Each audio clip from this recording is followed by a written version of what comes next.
Oke, pagi ini kita akan ada pembelajaran tamu ya. Nah, sekarang ini eh, saya akan mencoba sharing. Nah, kita diskusi lah ya di sini ya. Lebih banyak diskusi karena ini kan masih baru banget ya mengenai ChatGPT.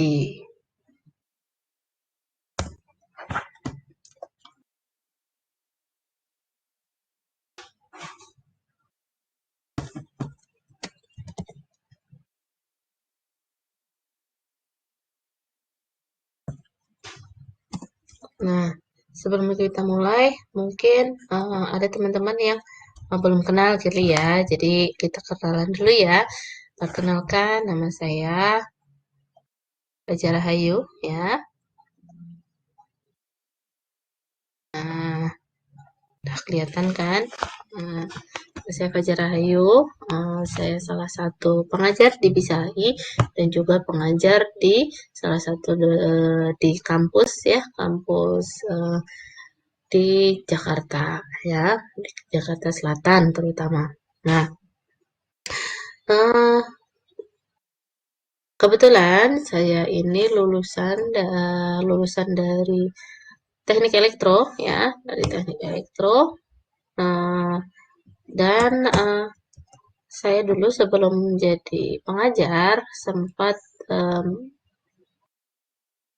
bekerja ya di bidang profesional ya di salah satu perusahaan telekomunikasi. Nah, jadi kalau dilihat dari apa namanya jalannya gitu ya, eh, saya ini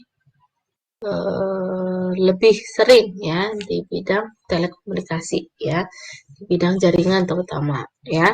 Jadi dulu itu kuliah di teknik elektro, ambil jurusannya peminatannya adalah telekomunikasi dan kebetulan apa namanya bekerja di bidang telekomunikasi juga ya, sempat bekerja di bidang telekomunikasi dan akhirnya pindah haluan jadi pengajar di apa namanya di salah satu kampus di Jakarta Selatan dan mengajarnya juga di jurusan teknik elektro ya. Jadi bersyukur sekali saya bisa bekerja ya di bidang yang saya mau ya, yang saya kuasai sa- apa namanya dari awal ya, dari setelah lulus sampai sekarang uh, bekerja di bidang yang saya mau ya. Kebetulan sesuai dengan apa namanya pendidikan saya sebelumnya ya. Mudah-mudahan nanti teman-teman juga ada ya yang bekerja yang sesuai dengan passionnya atau sesuai dengan pendidikan yang saat ini sedang ditempuh ya. Oke, nah kita masuk ya ke materi ya. Ini mah bukan materi sebenarnya, jadi lebih ke bincang-bincang gitu ya. Nanti kalau misalkan ada teman-teman yang punya informasi lebih, boleh ya di apa namanya raisen atau kita ngobrol-ngobrol di sini. Ini yang saya angkat hari ini adalah mengenai ChatGPT ya. ChatGPT ini kalian tahu ya, ChatGPT ini seperti apa. Nah, cuman saya khususkan ini adalah di bidang pendidikan ya. Kenapa saya bilangnya di bidang pendidikan ya? Karena memang uh, saat ini kebanyakan yang muncul ya banyak sekali kasus, bukannya kasus ya, banyak sekali apa nih berita-berita itu yang berhubungan dengan pendidikan. Oke, nah hari ini agendanya saya akan memulai sedikit dengan introduction atau pendahuluan ya. Tadi udah ya sedikit disinggung mengenai pendahuluan ya tentang saya, terus itu masuk offset langsung di sini. sedikit sedikit tentang ini ya, sedikit tentang ChatGPT, terus udah gitu kita akan belajar kapan nih si ChatGPT ini muncul, terus apa sih keinginan dari ChatGPT ya, goals-nya apa, terus nanti kita bahas nih bagaimana cara fungsi dan cara kerjanya dan juga kesimpulan. Ya, kesimpulan terakhir dari ChatGPT-nya itu bagaimana. Oke. Nah, seperti kita tahu ya, ChatGPT ini bentuknya bukan bentuk ya, apa ya? Lebih ke kayak apa ya? Eh apa sih ChatGPT ini gitu kan?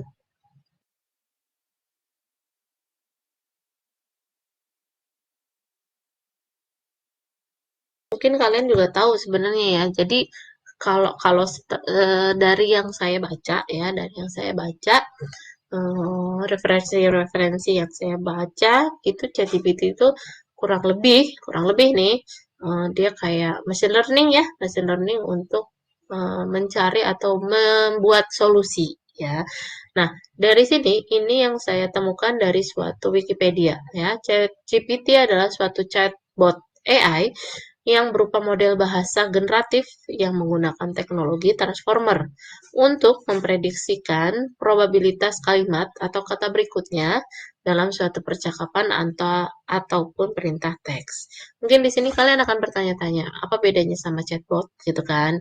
Jadi kurang lebih ya antara ChatGPT sama chatbot itu kurang lebih hampir sama. Ya, nanti akan saya jelaskan ya, apa namanya, bedanya di sebelah mana ya. Nah, kita tahu ya, eee ChatGPT ini, sekarang ini lagi booming, ya. ChatGPT ini awal mulanya itu dari mana sih, gitu kan. Awal mulanya itu yang punya ya, yang punya itu, dikembangkan oleh suatu perusahaan ya.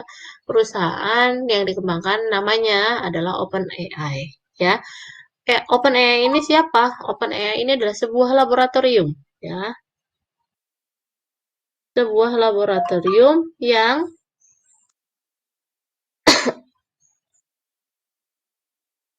meneliti ya,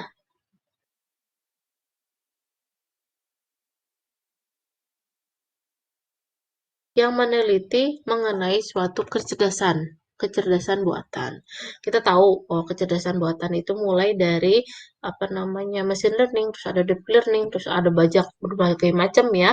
Terus udah gitu model ini ya dulu itu mungkin cuma hanya search engine gitu ya. Nah, sekarang ini dibuat yang lebih cerdas. Kita tahu bahwa mesin learning itu kan awalnya kalau ngomongin artificial intelligence itu kan awal mulanya dari itu ya neural network ya, neural network terus ada NN, ada CNN ya, terus udah gitu masuk lagi gitu kan ya, lebih diperdalam lagi akhirnya ya berkembang sampai ke AI, artificial intelligence. Padahal ujung-ujungnya itu adalah neural network-nya. Ya, neural network ini adalah apa? Salah satu bentuk kepintaran ya yang menyesuaikan atau menyerupai suatu otak manusia. Ya, jadi suatu mesin ya kita buat menyerupai otak suatu manusia ya. Kalau bisa dibayangkan agak-agak ngeri-ngeri sedap gitu ya mengenai AI ini ya, artificial intelligence ini ya, rada-rada ngeri-ngeri sedap-sedap gitu kan. Nah, terus, nah, berhubungan dengan ngeri-ngeri sedap ini, ada suatu quotes dari Elon Musk. Mungkin kalian tahu ya Elon Musk siapa. ChatGPT is scary good ya, menakutkan tapi apa mengerikan tapi bagus gitu kan. Atau ya tadi yang saya sebut ya ngeri-ngeri sedap-sedap gitu kan. We are not far from dengan ChatGPT ya, we are not far from dangerously strong AI. Jadi kenapa tadi saya sebut sebagai ngeri-ngeri sedap ya? Kalau gitu ya, dari ChatGPT ini kan itu basicnya dari AI. AI itu adalah artificial intelligence. Ya, kita runut nih ke belakang. Artificial intelligence itu berarti berhubungan dengan neural network. Berarti mau nggak mau mesin itu sudah menyerupai manusia. Ya, kan di copy gitu kan si otak manusia itu akhirnya di copy terus udah gitu di apa namanya buat sedemikian rupa menyerupai seperti otak manusia. Kebayang dong, misalkan kita pengen makan apa gitu ya, pengen makan bakso gitu kan. Ternyata si komputer pun juga ataupun nanti mesin itu bisa gitu ya, bisa merasakan pengen makan bakso gitu kan. Nah, itu adalah suatu hal yang ya mungkin di satu sisi berarti manusia itu sudah pintar ya, sudah pintar bisa membuat cloningan ya, ceritanya kayak cloningan ya, cloningan otak dia gitu, otak mereka gitu kan. Tapi di lain pihak, wah, apa yang akan terjadi kalau misalkan mesin aja punya otak seperti manusia? Ya, akan banyak yang terjadi ya. Pasti ada sesuatu lah ya. Ada yang bisa saja terjadi ketika apa namanya suatu mesin itu bisa menyerupai atau bisa memiliki otak yang menyerupai manusia. Ya, jadi sampai Elon Musk aja bilang gitu kan, ChatGPT is very good, we are not far from dangerously strong AI. Jadi menurut dia sebenarnya AI itu agak-agak berbahaya. Ya, agak-agak berbahaya. Mungkin nanti kita akan bahas ya, berbahayanya di sebelah mana gitu kan. Nah, terus apalagi AI ini pasti akan terus berkembang. Ya, akan terus berkembang, akan terus dikembangkan menggunakan apa gitu, menggunakan machine learning ataupun apapun itu ya. Itu pasti akan apa namanya? Akan terus ya, akan terus dikembangkan. Ya, akan terus dikembangkan, akan terus muncul ya mesin-mesin yang baru, mesin-mesin yang lebih cerdas ya daripada yang sekarang gitu kan. Jadi sudah diprediksikan gitu ya. Bisa aja, bisa aja, bisa aja ya nanti suatu waktu robot atau komputer itu akan menggantikan fungsi manusia seutuhnya. Kalau sekarang mungkin baru sebagian ya, tapi mungkin nanti lama-lama akan digantikan ya, akan digantikan seutuhnya gitu kan.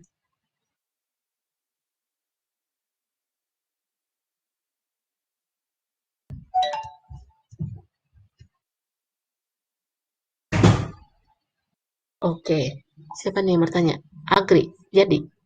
Nggak jadi? Oke, ya. Yang membedakan saat ini ya, AI saat ini adalah apa namanya? Belum ada human touch ya, belum ada sentuhan manusia ya di dalam machine learning ini ya. Cuman dari beberapa referensi yang saya baca, ternyata kemungkinan bisa saja beberapa tahun ke depan gitu ya, beberapa dekade ke depan bisa saja itu nanti akan ya, itu nanti akan eh, itu nanti akan terjadi ya suatu mesin yang mempunyai eh, atau suatu mesin learning atau suatu komputer yang mempunyai human touch ya. Jadi dia punya perasaan, dia bisa mungkin bisa sampai menangis dan sebagainya. Kalau misalkan memang ada suatu emosi ya, ada suatu emosi di dalam mesin learning tersebut ya. Untuk di Indonesia sendiri mungkin ya, ini belum belum terlalu ini ya, tapi kalau di luar negeri itu sudah banyak yang menggunakan apa namanya ya, kan menggunakan si Chat GPT ini gitu kan.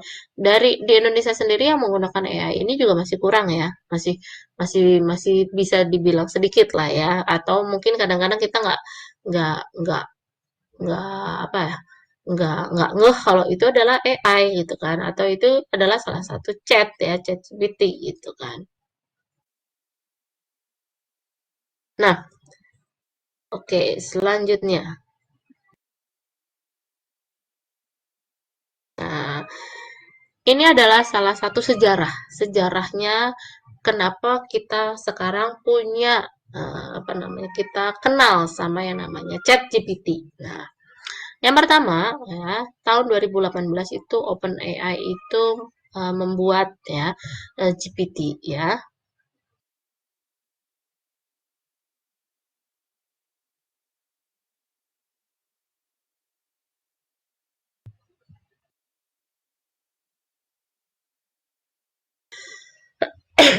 Nah, GPT-nya itu sendiri singkatan dari apa sih? Nah, GPT-nya itu adalah Generative ya Pre-trained Transformer. Jadi, tahun 2018 itu OpenAI itu uh, mulai membuat suatu suatu platform gitu ya, suatu program gitu ya, dinamakan dengan Generative Pre-trained Transformer. Di tahun 2018 ini dia baru baru ngetes-ngetes doang gitu ya, baru coba-coba doang gitu ya, belum belum belum tahu sebenarnya mau dikembangkan yang bagaimana. Mungkin waktu itu OpenAI itu pengen menyaingi Google gitu kali ya. Jadi kan Google kita tahu bahwa engine search di mana-mana ya, semua ada ya di Google gitu ya. Bahkan ketika ketika kita kita kita mau klik nama kalian gitu ya, nama aja ya. Misalkan nih ada siapa nih namanya nih. Misalnya ada yang namanya Aditya Erlangga. Nah, Aditya Erlangga kalau misalkan kita ketik di mesin Google gitu ya, mesin pencarian Google pasti keluar langsung. Muncul tuh namanya tuh. Namanya siapa? Misalkan Aditya Erlangganya banyak ya. Dari yang mulai dari masih muda, dari bayi sampai yang kakek-kakek misalkan. Itu nanti kan akan keluar. Nah, tinggal kita mau klik yang mana ya, nama tersebut. Nah, itu. Mungkin awalnya seperti itu. Kemudian OpenAI mengembangkan ya, akhirnya muncullah, akhirnya dia buat yang versi kedua yang lebih bagus daripada 2018 ya, yaitu GPT-2 ya, generasi kedua di tahun 2019. Terus muncul lagi di tahun 2020 ya, setelah diperbaiki ya. Oh, ternyata oke deh, pengen ini deh, pengen penjawab otomatis gitu kan, penjawab otomatis ya. Akhirnya dia buatlah yang GPT versi 2 terus sampai di 2020 adalah versi GPT 3. Nah, ini terus kemudian ada pandemi ya, mungkin sempat terhenti ya penelitiannya. Akhirnya 2022 kemarin ya, November 2022 kemarin OpenAI akhirnya meluncurkan GPT 3.5 ya. Dimana di sini 3.5 ini ya sudah menjadi sebuah prototype ya dengan segala macam perbaikan ya yang digunakan atau yang dibuat oleh si OpenAI ini ya. Jadi dia bisa bikin obrolan, bisa ngobrol ya, jatuhnya jadi bisa ngobrol. Kalau di Google kan nggak bisa ngobrol ya. Akhirnya terus bisa bikin konten ya, bisa bikin konten, terus bisa menerjemahkan ya. Ini dari berbagai macam sumber ya. Saya lihat gitu ya. Si AI ini itu bisa selain eh, mengetahui beberapa informasi gitu ya, dia juga bisa nih mencari kerangka program coding ya. ChatGPT itu bisa ya. Jadi kalau misalkan kalian sebagai programmer lagi buntu nih, bisa nih langsung lihat nih, masuk ke ChatGPT, terus masukkan nih kode apa yang kalian pengen. Di situ nanti dia ChatGPT ini bisa membantu ya, bisa membantu untuk Ada Bu, Mbak? untuk menggunakan atau untuk membuat atau bisa menyarankan ya, menyarankan program yang cocok ya, walaupun hanya beberapa perintah saja ya. Terus selain itu ya, bisa untuk memahami ya beberapa lebih mudah untuk memahami kode ya pada program coding ya. Jadi terus karena bisa lebih mudah gitu ya kodenya, yang diberikan ChatGPT itu tidak ada kesalahan, ya. Terus selain itu, ini tadi kan kita di programmer ya, untuk programmer. Nah, untuk yang orang lain nih, selain programmer bisa nggak? Ternyata bisa juga, ya. Ternyata di ChatGPT ini bisa memberikan ide, ya, artikel yang ingin ditulis, ya. Dengan ChatGPT itu bisa menggunakan atau mendapatkan ide artikel. Simpel aja, misalkan kalian ketik aja, please give topik teknologi artikel, nanti keluar, muncul topik-topik apa yang sedang apa namanya, sedang tren ya saat ini. Itu juga bisa memudahkan kalian kalau misalkan kalian pengen bikin jurnal ya, topik yang sekitar kita nih apa nih, gitu kan. Nah, terus enaknya lagi si ChatGPT ini bisa mentranslate langsung ya bahasa Inggris ke bahasa Indonesia. Setelah tabet topik ya, tadi kan kita kan ngomongin topik ya atau ide artikel. Nah, kalau misalkan topiknya ternyata bahasa Inggris, kalian bisa langsung mudah ya dengan mentranslate bahasa Indonesia. Ya, langsung misalkan translate ya. Translate misalkan saya tulis I am hungry gitu ya. Itu nanti langsung muncul saya lapar gitu ya. Atau beda gitu ya. Misalkan dengan misalkan dari Indonesia ke Inggris itu juga bisa ya dengan memasukkan kode-kode tertentu pada ChatGPT. Terus eh, selain artikel kan kalau tadi kita ngomongin semuanya tentang tulisan ya.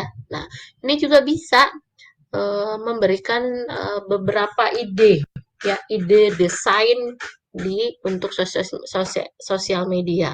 Atau terakhir-terakhir ini yang saya baca adalah bisa memberikan caption ya. Kalau misalkan nih kalian punya foto, biasanya kan nih punya foto bagus, pengennya captionnya bagus dong gitu kan.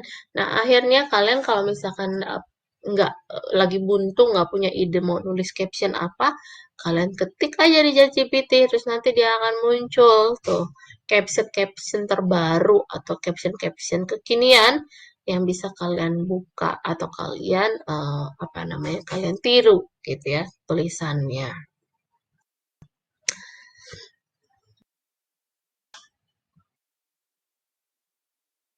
Nah, di sini ya apa namanya goals-nya tuh apa sih dari si OpenAI ini? Jadi dia itu sebenarnya intinya awalnya dia itu ingin mengembangkan gitu ya, mengembangkan atau membuat lebih luas ya, deciphering ya, deciphering the new artificial intelligence. Jadi ingin memperluas kegunaan dari artificial intelligence itu sendiri. Ya, dia pengen seperti itu si OpenAI itu, gitu kan. Nah, dengan cara apa? Oh, akhirnya dia pengen mengambil gitu ya, mengambil pelanggan itu kemana-mana gitu kan. Akhirnya dia buatlah gitu kan ChatGPT ini supaya bisa memudahkan semua orang untuk menggunakan apa namanya apa yang diinginkan ya sama apa namanya masyarakat gitu kan.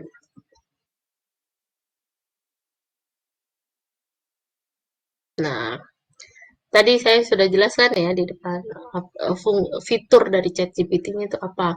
Ini ya, yang salah satunya itu adalah memberikan jawaban atas pertanyaan ya.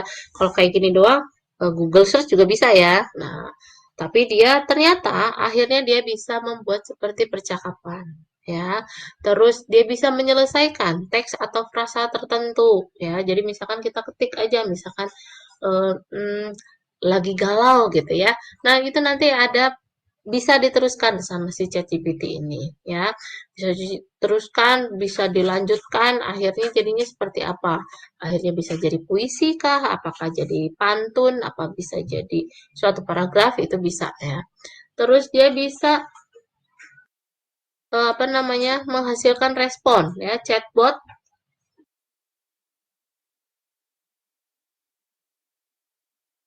seperti jadi ChatGPT ini bisa membuat seperti chatbot. Nah, kalian tahu kan chatbot itu seperti apa gitu kan. Terus selain tadi dia juga bisa menerjemahkan ya, bisa menerjemahkan, terus bisa mengklasifikasikan teks ya, mengklasifikasikan teks dalam berbagai kategori ya tadi ya, nggak cuma apa namanya, nggak cuma suatu apa namanya, nggak suatu programmer aja, tapi ternyata bisa digunakan juga sama para eh, apa namanya, konten kreator, penulis dan sebagainya ya. Terus dia bisa menghasilkan teks ya yang meringkas data dalam table dan spreadsheet ya. Jadi dia lebih ini ya, lebih pinter lagi nih gitu kan. Bisa meringkas itu, merangkum ya, ceritanya merangkum nih. Ceritanya dia itu bisa merangkum apa namanya, suatu tabel gitu kan ya. Keren juga nih ya si ChatGPT ini gitu kan. Terus dia bisa menanggapi input ya pengguna dengan cara bercakap ya, dengan cakapan. Nah, apa namanya? Gimana sih kita masuk ya ke dalam ChatGPT ini gitu kan. Nah, sebenarnya gampang ya untuk masuk ke ChatGPT ini ya. Apa namanya? Dia itu cukup buka ya, buka webnya ya, buat akun, terus udah gitu konfirmasi ya, konfirmasi apa namanya, nomor telepon biasa ya, terus udah gitu baru eh, apa, kita bisa menggunakannya. Nah, sebenarnya ChatGPT ini gratis ya, gratis. Cuman sekarang sudah ada yang versi berbayarnya. Nah, cuman ini nggak tahu nih pembayarannya bagaimana ya, apakah per kata ataukah per kalimat itu itu hanya OpenAI ya yang bisa menjawab gitu ya. Nah, terus udah gitu kita bisa langsung buat ya, atau kita mau mencari apa ya.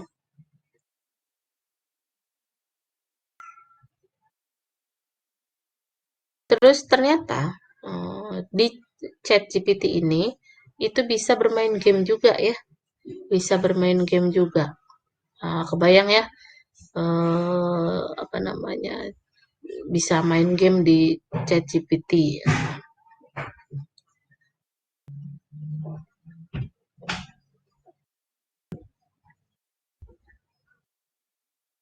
Kalau misalkan kalian mau coba, boleh ya, apa namanya, eh, untuk cobain tuh ChatGPT ya. Nah, kemudian ya, ya ini kita lanjutkan. Nah, ya, ini adalah cara kerjanya ChatGPT. ChatGPT ini,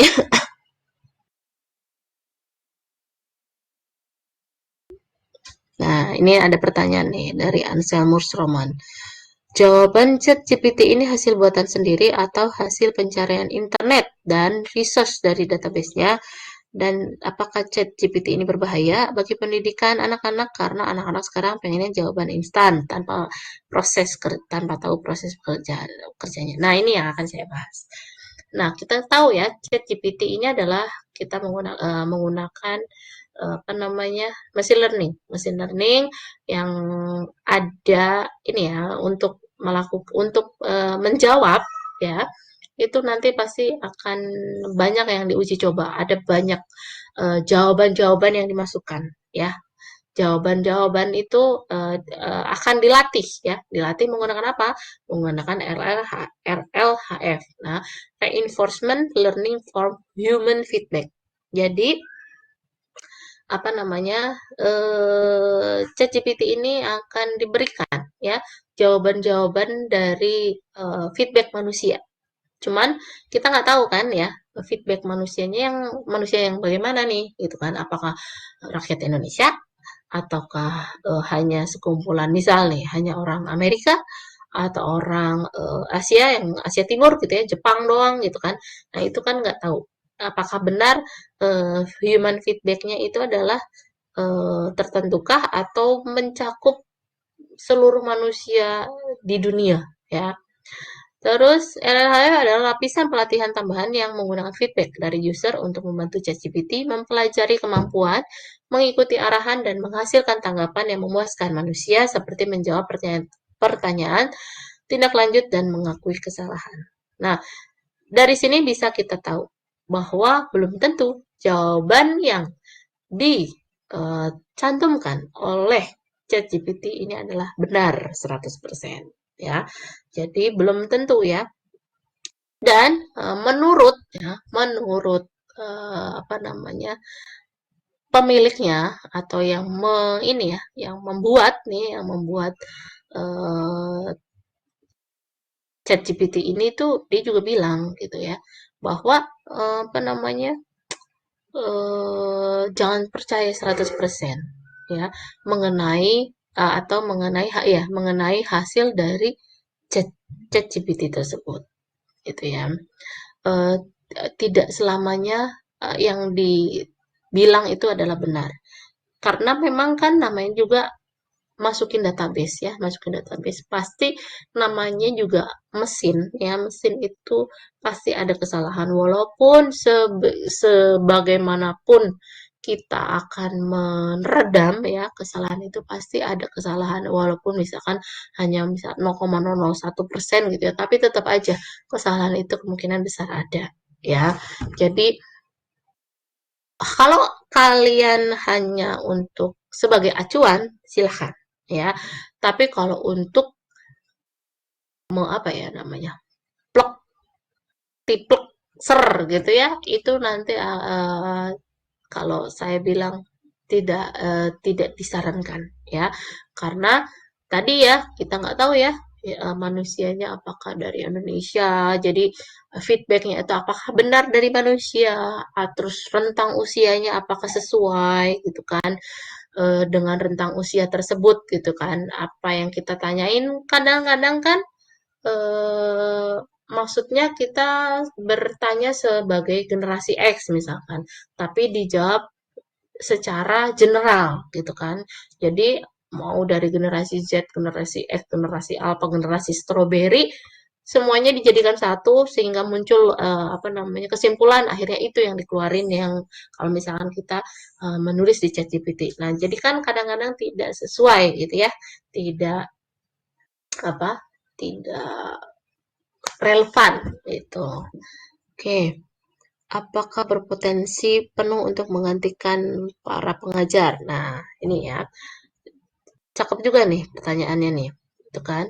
Apakah ChatGPT ini berpotensi? Tadi seperti yang saya bilang ya, ChatGPT ini mungkin nanti ya ke depannya setelah dikembangkan ya bertahun-tahun ke depan akan ini bisa saja akan menggantikan dosen-dosen gitu ya atau akan menggantikan Google ya Google Search ya search engine ini ya kalian tinggal masukin kan tinggal ini ya tinggal masukin keyword terus udah gitu langsung muncul apa yang kalian mau gitu kan apa yang kalian inginkan. Nah, tadi saya juga sudah sempat bilang bahwa mungkin aja beberapa tahun ke depan gitu, beberapa dekade ke depan, akhirnya kalau sekarang ini kan belum ya, akhirnya nanti si machine learning ini akan mempunyai human touch ya, jadi ada punya emosi gitu kan. Kalau untuk saat ini kan kecerdasan emosi itu belum ada ya, masih belum bisa menggantikan kecerdasan emosinya manusia yang sebenarnya.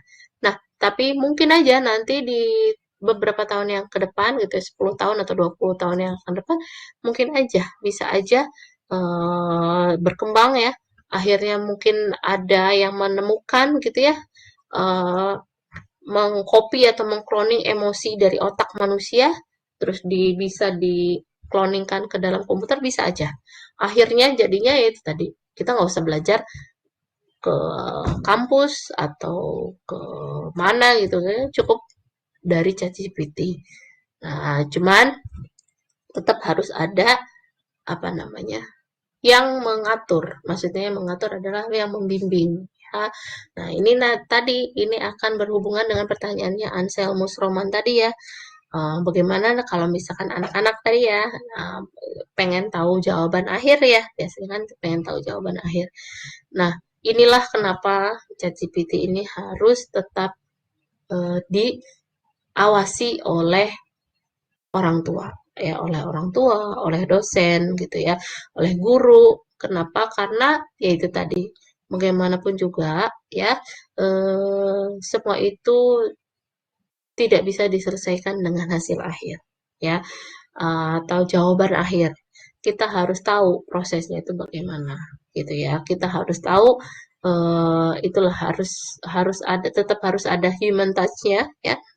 Eh, Bagaimana mengarahkan mahasiswa atau siswa ya untuk walaupun kita bekerja sama dengan ChatGPT gitu ya, bekerja sama dengan ChatGPT untuk tetap mengutamakan proses, bukan hasil akhir. Nah, seperti itu. Oke, saya lanjutkan dulu ya.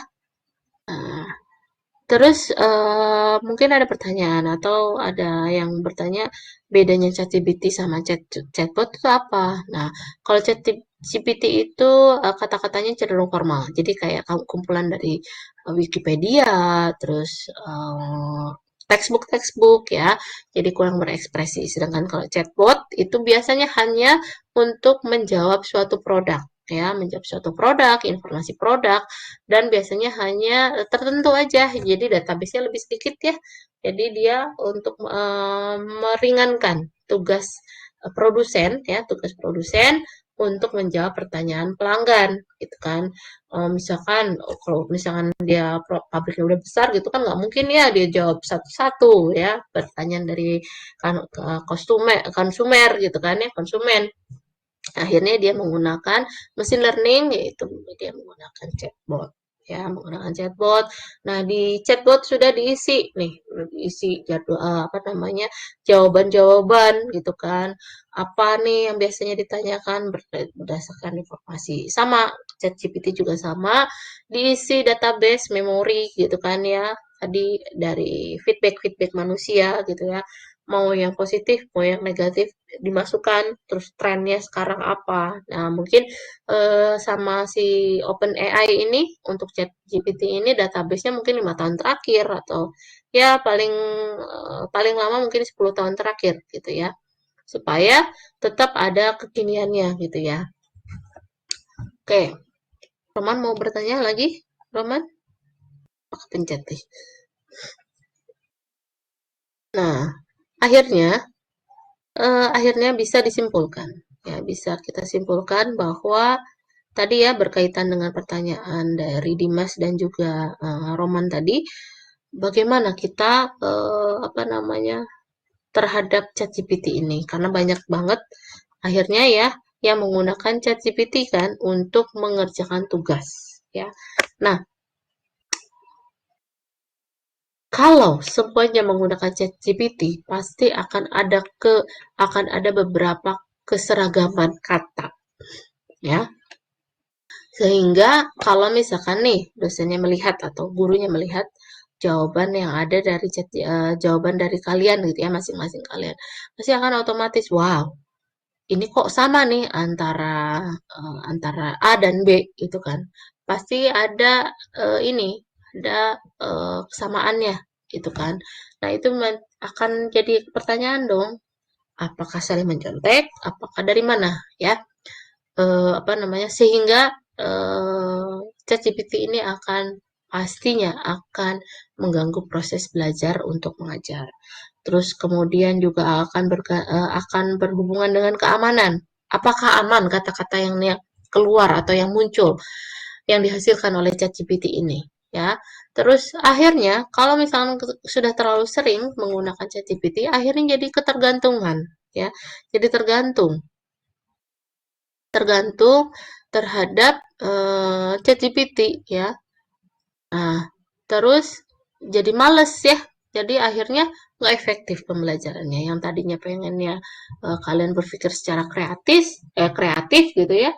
Akhirnya karena ada ChatGPT, akhirnya jadinya apa namanya berkurang gitu ya keinginan kalian untuk belajar. Terus kesalahan seperti halnya program AI yang lainnya ChatGPT ini tidak selalu bisa memberikan jawaban yang akurat atau relevan. Jadi kalau misalkan kalian ini misalkan nih kalian pakai ChatGPT, terus ternyata yang dikeluarkan sama ChatGPT ini adalah jawaban yang sebenarnya kurang tepat. Nah, otomatis nanti kalian akan salah dong, ya. Apalagi kalau misalnya kalian memang benar-benar ngambil jawaban dari ChatGPT tersebut, gitu ya. Jadi otomatis dong, apa namanya, hasilnya nanti akan kurang bagus, ya. Jadi salah gitu ya, atau kurang lengkap. Nah, apa namanya, keamanan tadi ya, kalau saya balik lagi ke keamanan terutama untuk pengguna pelajar ya, yang digunakan oleh pelajar, takutnya gitu ya, kemungkinan besar gitu ya, informasi yang ditulis sama ChatGPT ini adalah tidak pantas atau bisa menimbulkan ini ya, apa namanya, provokasi gitu kan, dan tidak sesuai dengan anak-anak ya. Jadi kalau misalkan memang mau menggunakan ChatGPT harus dipantau oleh guru atau pengajar ataupun sama orang tua ya. Dan ada beberapa nih yang saya temukan ya bahwa ChatGPT ini walaupun kita punya ChatGPT ya kan kita sudah punya yang namanya eh, mesin learning juga untuk mendeteksi ada berapa persen kesamaan ya atau kalian mungkin sering ketemu sama yang namanya Turnitin gitu ya. Turnitin itu kan mengecek berapa nih itu kan kesamaannya. Jadi mau nggak mau kalau misalkan kalian mau menggunakan ChatGPT mau nggak mau kalian harus apa namanya tetap mengubah ya supaya tidak sama percis sama yang sudah ada di luar sana gitu. Oke, dari yang apa namanya yang saya sampaikan hari ini, gitu ya. Apa ada yang mau ditanyakan? Kalau dari saya pribadi, ya dari saya pribadi untuk ChatGPT ini, kalau untuk sekedar pengen tahu gimana caranya atau hanya untuk nulis caption gitu ya, atau cari info, cari ide-ide, saya sih persilahkan ya. Saya sih persilahkan kalian aja mau menggunakan ChatGPT, mau menggunakan Google, mau menggunakan apapun terserah. Tapi kalau misalkan untuk mengerjakan tugas, saya harap kalian benar-benar menggunakannya apa namanya dengan ya dengan hasil karya kalian sendiri, dengan hasil pemikiran kalian sendiri. Karena tidak semua dosen itu melihat nilai akhir ya. Ada yang melihat dari proses, bagaimana kalian berproses dari yang nggak tahu menjadi tahu gitu ya. Dari yang tadinya apa namanya nggak paham jadi paham. Tadinya yang saya nggak tahu cara menulis, akhirnya jadi tahu. Yang tadinya saya nggak bisa berhitung, akhirnya jadi tahu. Ya, jadi nggak semua apa namanya nilai akhir itu penting ya. Nggak semuanya nilai itu penting ya. Ada beberapa pengajar, ada beberapa mungkin sampai nanti kalian ini ya bekerja pun ada beberapa yang mengatakan bahwa eh, yang penting proses ya. Proses kalian yang diutamakan ya. Jadi nggak usah berkecil hati ya. Nggak usah berkecil hati kalian-kalian kalau misalkan nilainya kurang gitu ya gara-gara nggak pakai ChatGPT nggak kekinian gitu kan tapi yang penting prosesnya ya yang penting prosesnya kalian paham dengan konsepnya ya apa namanya akhirnya bisa kalian gunakan di kehidupan yang lebih baik atau di kehidupan yang akan datang ya jadi nggak usah lah bersedih kalian kalau nggak bisa nilainya bagus gitu kan. Kadang justru ya menurut pengalaman nih, justru yang nilainya bagus gitu ya, IPK-nya bagus itu malah jadinya kadang-kadang tidak bisa bersosialisasi gitu ya.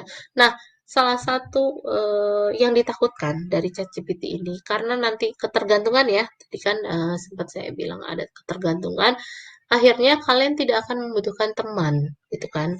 Kalian tidak akan membutuhkan teman, orang jawaban semuanya sudah ada di ChatGPT, pakai aja ChatGPT gitu kan. Akhirnya kalian tidak bisa bersosialisasi.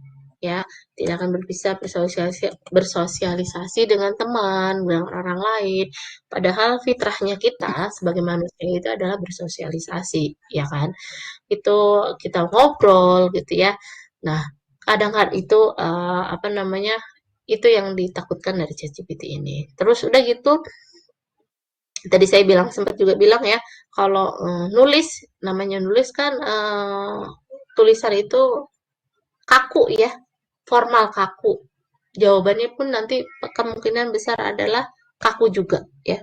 Apa namanya formal juga. Padahal kadang-kadang nih kita nulis teks ya, nulis teks di WhatsApp aja, itu aja kadang-kadang salah persepsi, ya kan? Atau persepsinya berbeda dengan apa yang kita inginkan. Nah, itu menjadi salah satu kekurangan ya, salah satu kekurangan dari ChatGPT ini gitu ya. Apa namanya? Bisa saja gitu ya, tidak sesuai dengan yang kalian inginkan. Nanyanya apa, jawabnya apa, jadi kayak nggak nyambung gitu kan. Nah, itu adalah apa namanya salah satu ya, salah satu kekurangan dari ChatGPT ini gitu ya. Oke, jadi eh, dan ini pun sudah di apa ya, ada beberapa kekurangan ini sudah diakui oleh perusahaannya yang membuat ya. Kadang-kadang ChatGPT ini menulis jawaban yang kelihatannya benar, tapi ternyata tidak masuk akal. Apalagi misalkan langsung translate ya, langsung translate dari bahasa Indonesia ke bahasa Inggris atau dari bahasa Inggris ke bahasa Indonesia ya. Dan ini itu memang umum ya, kejadian ini umum. Jadi kayak error error di suatu mesin learning itu umum gitu ya. Jadi 1 banding 10.000 itu pasti pasti mungkin aja terjadi ya. Namanya juga probabilitas ya. Jadi pasti ada aja kesalahannya gitu ya. Dan ini biasanya disebut dengan halusinasi kecerdasan buatan ya.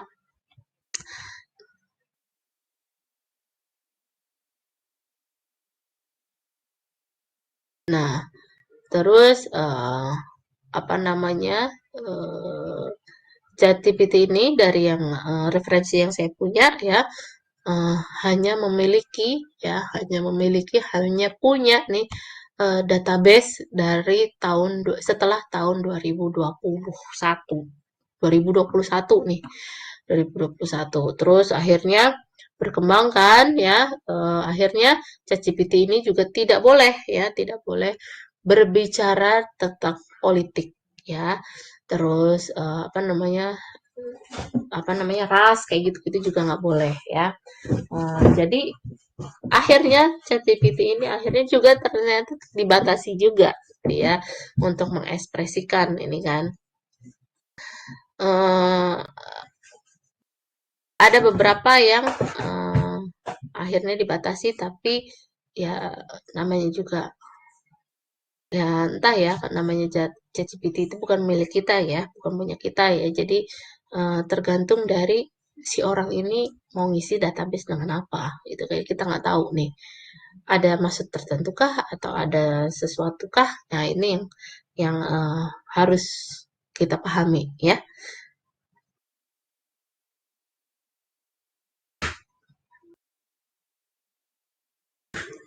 Oke, tampaknya sudah habis nih slide saya. Ini ada yang mau ditanyakan lagi mengenai ChatGPT?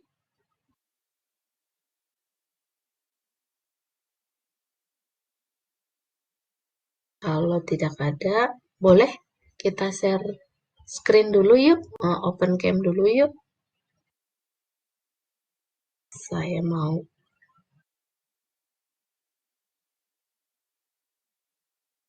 yang hadir, mau screenshot yang hadir.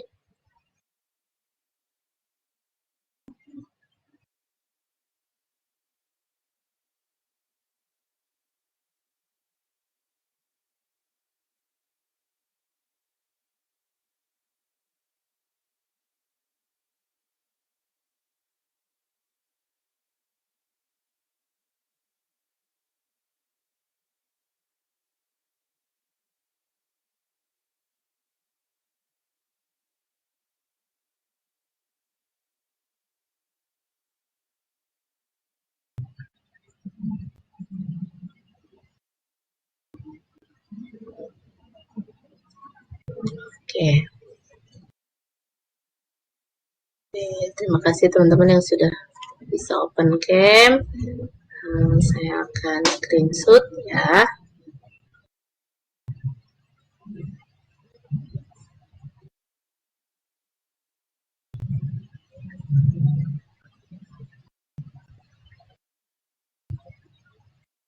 Siap ya.